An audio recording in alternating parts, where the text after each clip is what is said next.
Et lolo tout le monde, j'espère que vous allez bien et bienvenue dans cette petite vidéo du lundi. Je vais essayer de la faire courte vu que je suis un peu fatigué en fait des 4 vidéos que j'ai fait en 4 jours. Non, il n'y a pas que ça, mais je suis aussi assez occupé dans ma vie personnelle. Du coup, je vais essayer de la faire assez courte. Je vais vraiment me concentrer sur Bitcoin, Ethereum et Litecoin. Il y a un ensemble d'alt 20 dieux que je suis en train de regarder qui sont cool d'un point de vue fondamental d'après ce que je lis, même si je suis pas un pro de l'analyse fondamentale, et qui donnent des retours qui sont assez cool. Et je me dis que j'ai vraiment loupé un ensemble de trucs sur les alt. Donc s'il y a des alt que vous voulez me chiller, mettez-moi ça dans les commentaires, expliquez un peu pourquoi vous aimez ça, parce que moi aussi, il faut que je ride certains alt là. Bref, on va parler d'abord de Bitcoin du coup. Si je devais faire une analyse vite fait comme on fait d'habitude, weekly, bon bah on est toujours bien, il n'y a vraiment pas de souci. Si jamais, et honnêtement je crois pas qu'on revienne un jour chercher les 45 000 malheureusement, mais si on revient un jour les 45 000, là je me pose pas de questions, j'achète. Voire plus bas également, hein, j'en ai déjà parlé. En daily, on est en fonction, on est dans ce range. J'avais pris un long là-dessus et je vais regarder en intraday aussi directement ce que ça donne. À l'époque, je vous avais déjà dit en 4 heures que en 4 heures c'était également la zone de breakout et que depuis ici, je voulais le retest. Il a fallu que j'attende. Il a vraiment fallu que j'attende 17 jours avant d'avoir mon retest et on peut voir que le retest a fonctionné assez bien. Alors j'ai pas joué le setup aussi bien que je voudrais, mais j'ai quand même fait 2 heures sur le trade, donc ça reste pas mal.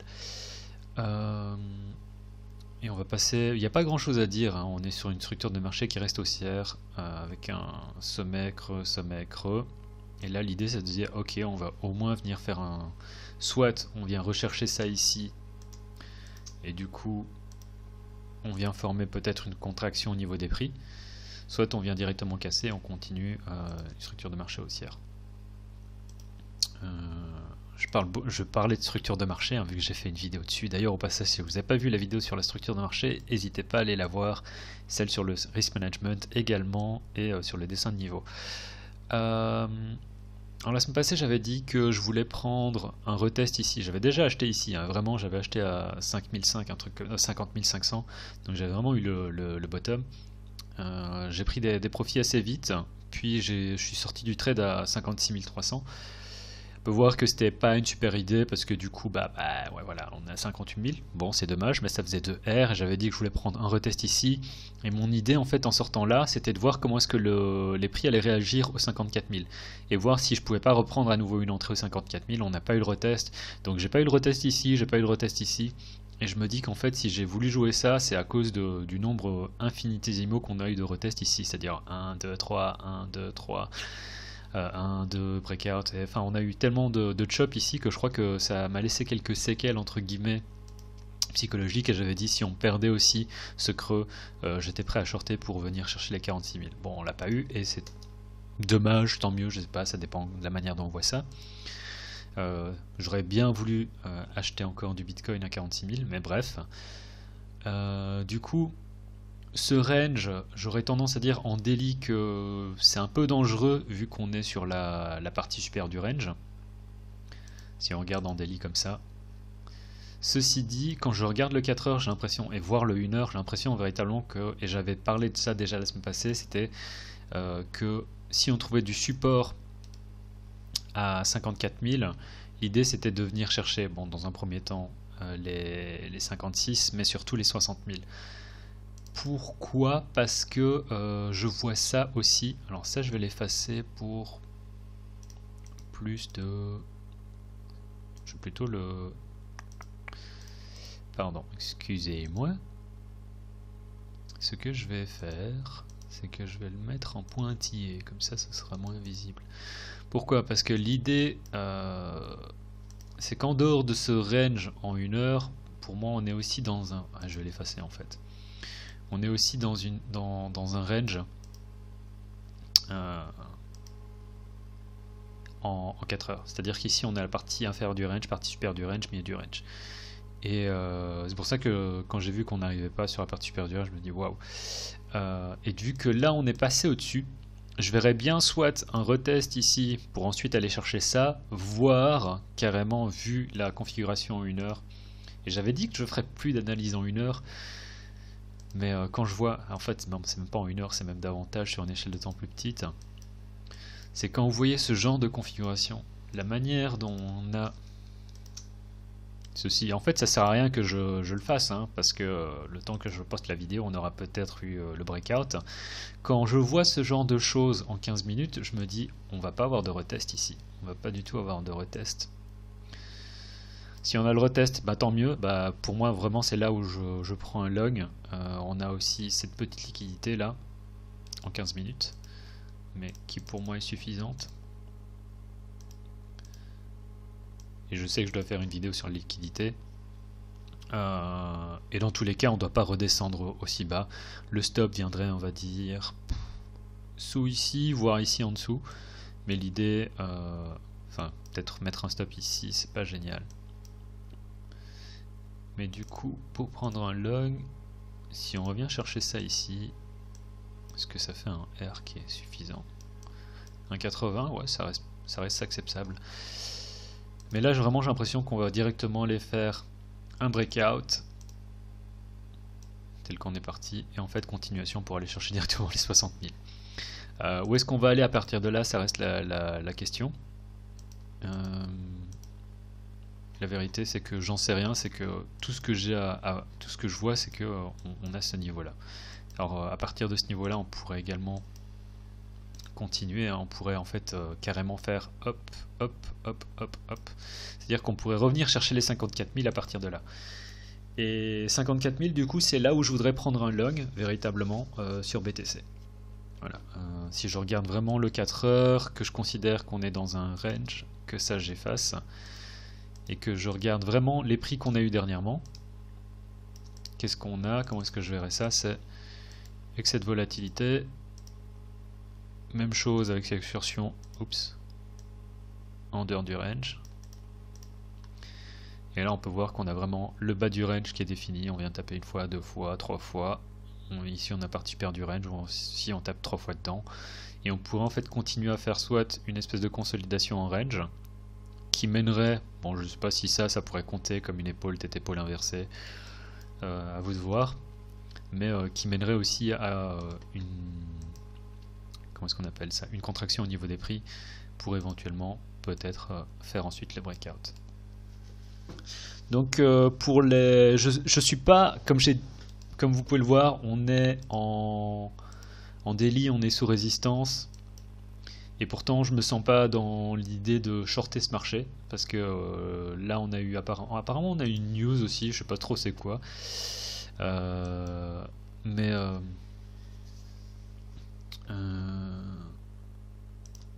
du coup, je me sens pas du tout dans l'idée de shorter ce marché et davantage de prendre des longs. Alors les longs, ça peut être, ça va vous paraître idiot, hein, mais du coup aussi ça c'est,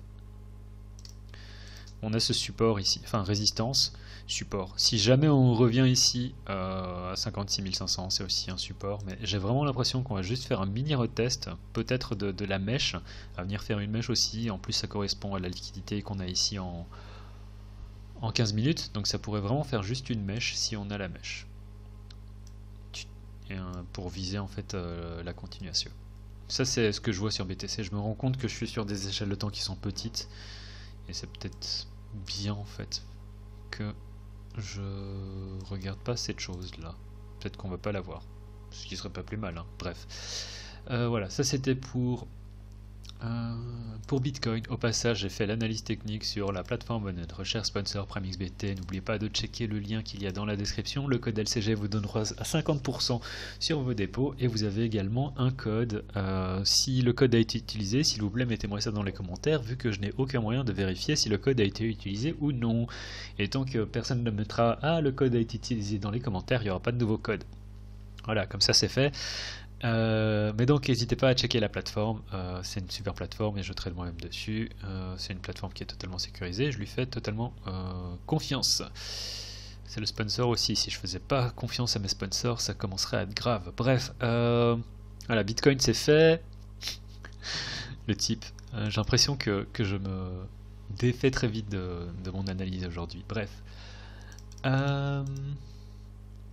Ethereum contre Bitcoin, alors toujours pas grand chose, mais on a une contraction des prix et ce que je voudrais tellement voir c'est que l'on casse à la hausse ici pour ensuite venir dans un premier temps chercher les 32 000. Mais évidemment espérer monter plus haut que ça. Parce que pour le moment on est un peu nulle part sur Ethereum contre Bitcoin, mais il y a des choses qui pourraient se passer. Et si ça se passe, à mon avis, la paire Ethereum USD elle va surperformer. D'autant plus que ce breakout ici, c'est une très très bonne chose. Qu'est-ce que c'est que ce breakout? Bon, déjà je vais regarder comment est-ce qu'on va, les prix vont réagir ici. Mais si on revient ici, je prendrai clairement un long avec un stop. Bonne question. Est-ce que je mets le stop ici juste en dessous? Je pense que oui. Je mettrai vraiment le stop, je pense. Hop. Là on est en daily, hein, donc c'est à voir. Je mettrai bien le stop ici en dessous. Pourquoi? Parce que ici on a support, support, support. On casse le support, on récupère le niveau. Donc pour moi ça c'est positif. Et c'était simplement ici, on a cassé le support, on est tapé dans la liquidité et on récupère le support. Donc ça c'est assez bon. On est en train d'effectuer aussi, on pourrait se dire éventuellement une contraction au niveau des prix. Mais je considère que c'est pas négatif ce qui se passe sur Ethereum USD. Et du coup, si jamais on a un mouvement haussier sur Ethereum contre Bitcoin, ce truc pourrait vraiment s'envoler. Ça pourrait être bien.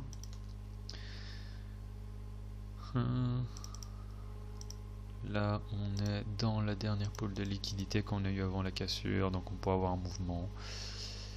On peut voir aussi épaule tête épaule inversée. Si jamais on va faire un retest, ouais, il faut pas se poser de questions, il faut acheter en fait. Avec le stop ici en dessous, ouais, clairement.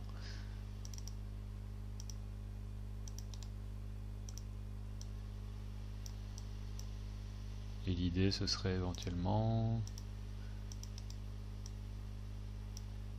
d'aller chercher ça ici, qui correspond à ce sommet, ce qui pourrait totalement le faire. Un trade à 1.9, donc c'est pas mal. On pourrait même venir casser le sommet, hein, donc venir chercher plus haut. Bon, aller chercher là, voir. Ouais, en fait, à partir de ce moment-là, on va très vite au all-time high aussi. Bref, je considère que ça c'est un setup qui est intéressant. Mais ouais, dans un premier temps, aller chercher ça ici, c'est certain. On peut voir ici aussi que on a... Oups. Ce range ici, partir supérieur du range, donc ça colle tout à fait. Voilà. Et donc voilà, ça c'est le setup que je voudrais voir sur Ethereum contre ça c'est pas important. Ethereum contre USD, ça c'est ce que je voudrais voir. Litecoin contre Bitcoin, et il essaye, mais il y a, je sais pas, c'est tellement horrible ce qui se passe sur Litecoin contre Bitcoin que du coup j'ai un peu du mal en plus. Là il faut voir si on va pas faire ça.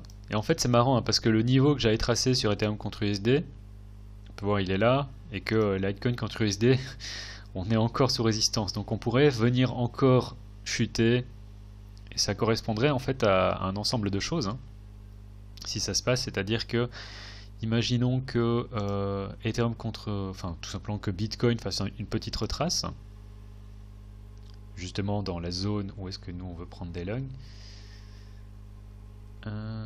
qui correspond à la zone de cassure hein, du coup aussi.